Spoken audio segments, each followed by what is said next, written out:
El 21 de agosto de este año ocurrieron dos acontecimientos poco comunes que captaron la atención de las personas alrededor del mundo.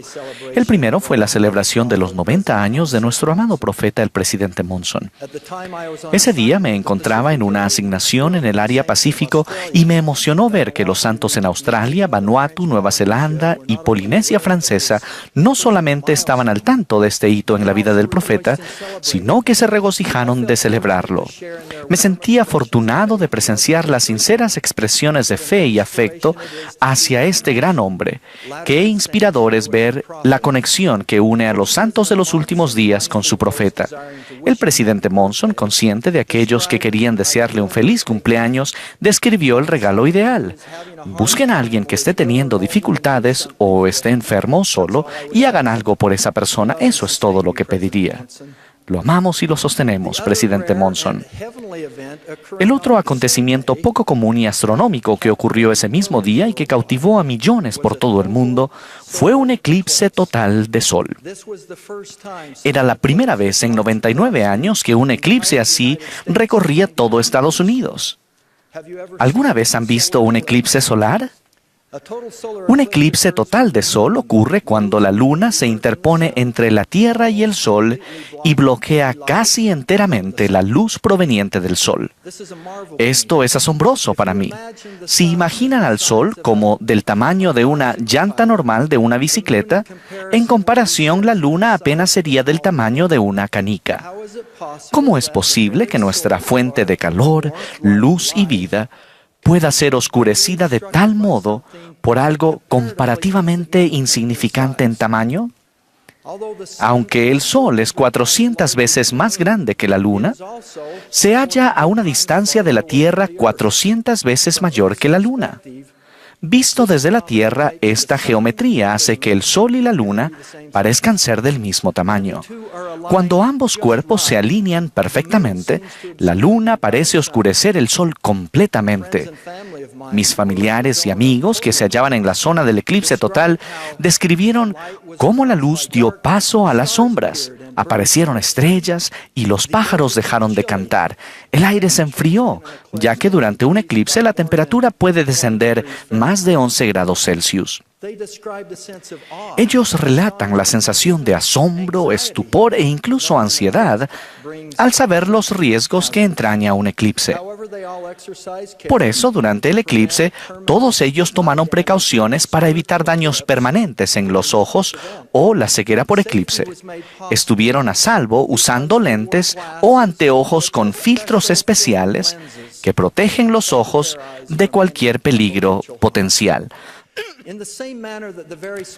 Del mismo modo que la diminuta luna puede bloquear al inmenso sol y extinguir su luz y calor, un eclipse espiritual puede ocurrir cuando permitimos que obstrucciones pequeñas e inquietantes se acerquen tanto a nosotros que bloqueen la magnitud, el fulgor y la calidez de la luz de Jesucristo y de su Evangelio.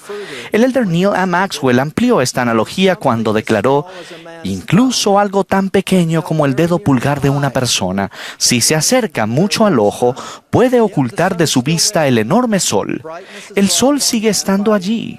Es la propia persona quien se provoca la ceguera. Cuando acercamos otras cosas en exceso a nosotros mismos, poniéndolas en primer lugar, oscurecemos nuestra visión del cielo. Naturalmente, ninguno de nosotros desea oscurecer a propósito su visión del cielo o permitir que ocurra un eclipse espiritual en su vida. Permítanme compartir algunas reflexiones que pueden ayudarnos a prevenir eclipses espirituales. ¿Recuerdan que mencioné que hay lentes o anteojos especiales que en un eclipse solar nos protegen de daños en la vista e incluso de la ceguera por eclipse? Ver un eclipse espiritual a través de los lentes protectores del espíritu nos brinda la perspectiva del Evangelio, la cual nos protege de la ceguera espiritual. Consideremos algunos ejemplos. Teniendo las palabras de profetas en el corazón y el Espíritu Santo como consejero, podemos contemplar una luz celestial parcialmente bloqueada con los lentes del Evangelio y así evitar el daño de un eclipse espiritual.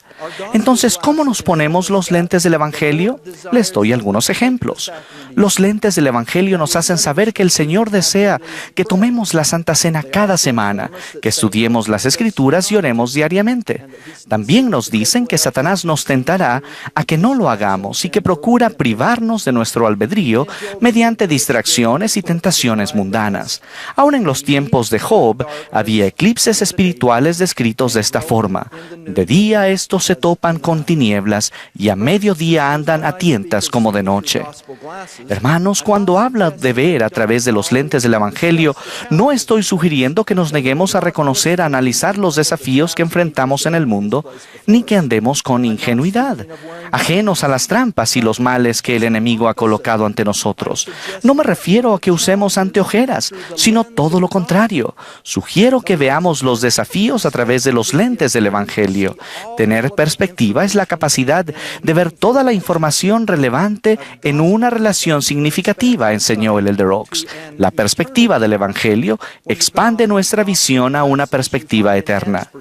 Al usar sus lentes del Evangelio, descubren que piensan acerca de sus prioridades, sus problemas, sus tentaciones e incluso sus equivocaciones de una manera centrada y con una perspectiva ampliada. Verán una luz más brillante que no se puede ver sin ellos. Irónicamente, las cosas negativas no son las únicas que pueden causar un eclipse espiritual. Con frecuencia, al centrarnos demasiado en actividades admirables y positivas, estas llegan a bloquear la luz del Evangelio y dan paso a la oscuridad. Entre ellas se encuentran la formación académica, la prosperidad, el poder y la influencia, la ambición e incluso los talentos y los dones. El presidente Uchtdorf enseñó que cualquier virtud, cuando se lleva al extremo, se convierte en un vicio. Llega a un punto en el que las metas se pueden convertir en piedras de molino y las ambiciones en una carga. Permítanme dar ejemplos más específicos de cosas que pueden causarnos eclipses espirituales. Hace poco hablé en la conferencia de la mujer en BYU. Hablé de cómo la tecnología, incluso las redes sociales, ayudan a difundir el conocimiento de un Salvador por toda nación, tribu, lengua y pueblo. Estas tecnologías incluyen sitios web de la iglesia tales como lds.org, mormon.org, las aplicaciones móviles como Biblioteca del Evangelio, Canal Mormón, Herramientas Sud y Family Search, y las plataformas de las redes sociales como Facebook, Instagram, Twitter y Pinterest. Estas modalidades han generado cientos de millones de clics en compartir, me gusta, retuitear y pins y son muy efectivas para compartir el Evangelio. A pesar de las virtudes y el uso apropiado de estas tecnologías, hay riesgos inherentes en ellas que, si las acercamos en exceso a nosotros, nos pueden colocar en un eclipse espiritual, pudiendo bloquear la luz y la calidez del Evangelio. El uso de las redes sociales, de aplicaciones móviles y de juegos pueden consumir tiempo en forma desmesurada y reducir las interacciones cara a cara. Esta disminución de la conversación personal puede afectar a los matrimonios, tomar el lugar de prácticas espirituales valiosas y truncar el desarrollo de habilidades sociales, especialmente entre los jóvenes. Hay dos riesgos adicionales relacionados con las redes sociales: la realidad idealizada y hacer comparaciones debilitantes. Muchas o la mayoría de las imágenes que se publican en las redes sociales tienden a presentar la vida en su mejor estado, que suele ser poco realista.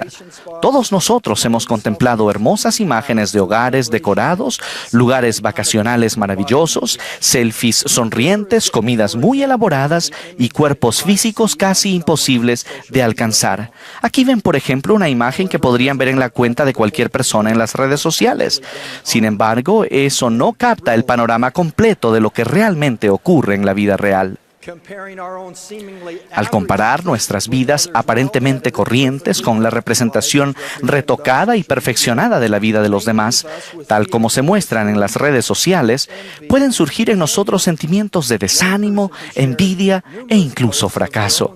Una persona que había compartido numerosas fotos dijo parcialmente en broma: ¿de qué sirve estar feliz si no vas a publicarlo? Como nos recordó la hermana Oscarson esta mañana, el éxito en la vida no depende de cuántos me gusta recibamos, ni cuántos amigos o seguidores tengamos en las redes sociales, pero sí tiene que ver con el relacionarnos con los demás de formas significativas y aportar luz a sus vidas. Espero que podamos aprender a ser más auténticos, a tener más humor y sentirnos menos desalentados al contemplar imágenes que puedan presentar una realidad idealizada y que, con demasiada frecuencia, conducen a comparaciones debilitantes. Aparentemente, las comparaciones no son una característica exclusiva de nuestros tiempos. El apóstol Pablo advirtió al pueblo de su época que ellos, midiéndose a sí mismos y comparándose consigo mismos, no son juiciosos. Habiendo tantos usos apropiados e inspirados de la tecnología, usémosla para enseñar, inspirar, elevar y alentar a los demás a ser lo mejor que pueden ser, en lugar de presentar una imagen virtual idealizada de nosotros mismos. Enseñemos y mostremos a las nuevas generaciones el uso digno de la tecnología y advirtámosles además de los peligros que conlleva y de su uso destructivo. Ver las redes sociales a través de los lentes del Evangelio puede evitar que lleguen a convertirse en un eclipse espiritual en nuestra vida. Consideremos ahora el orgullo, la piedra de tropiezo desde tiempos remotos. El orgullo es lo opuesto a la humildad, la cual es la disposición a someterse a la voluntad del Señor. Cuando somos orgullosos, tendemos a honrarnos a nosotros mismos en lugar de honrar a los demás o dar gloria a Dios. Con frecuencia, el orgullo es competitivo. Es la tendencia a procurar obtener más y a creernos mejores que los demás. Por lo general, el orgullo trae como resultado sentimientos de ira y de odio, hace que uno guarde rencores y se abstenga de perdonar. El orgullo desaparece con el atributo de humildad de Cristo. Las relaciones, incluso con familiares cercanos y seres queridos, especialmente con familiares cercanos y seres queridos, aún entre esposos y esposas, se nutren con la humildad y se bloquean con el orgullo. Hace muchos años, un ejecutivo de una gran empresa comercial me llamó para conversar sobre su compañía que iba a ser vendida a sus competidores. Él, junto con muchos otros colegas de la sede de la empresa, estaban muy preocupados de que pudieran perder sus empleos. Como él sabía que yo conocía bien a los directores ejecutivos de la empresa compradora, me preguntó si estaría dispuesto a presentarlo y darles una buena referencia e incluso programar que se reunieran con él. Él concluyó con la siguiente declaración: ya sabes lo que se dice, los mansos perecerán. Entendí que su comentario fue expresado en tono humorístico. Capté el chiste, pero había un principio importante que pensé que podría venirle bien a él. Respondí: en realidad, eso no es lo que se dice. Lo que se dice es justamente lo contrario. Los mansos heredarán la tierra. Eso es lo que se dice. En mi experiencia en la iglesia, así como en mi carrera profesional, algunas de las mejores personas que he conocido y de las más eficaces han estado entre las más mansas y humildes. La humildad y la mansedumbre encajan como la mano en el guante.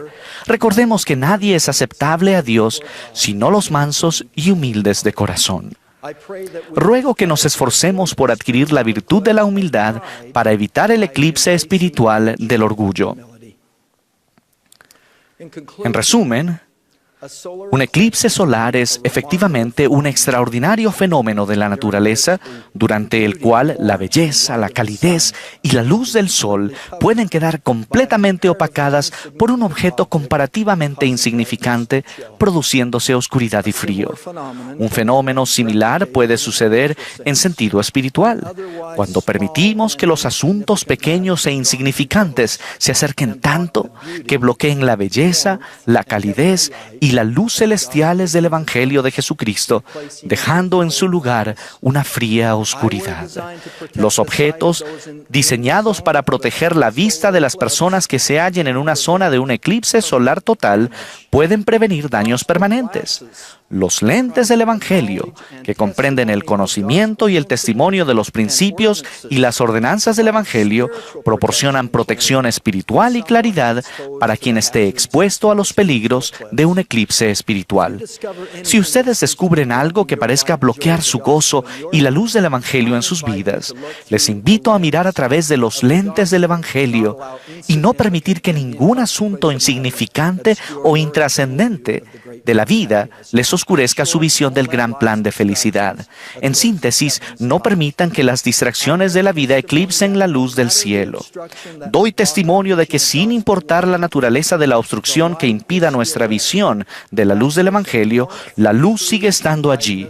El Evangelio de Jesucristo es esa fuente de calor, verdad y fulgor. Doy testimonio de un amoroso Padre Celestial, de su Hijo Jesucristo y de su función como nuestro Salvador y Redentor, en el nombre de Jesucristo. Amén.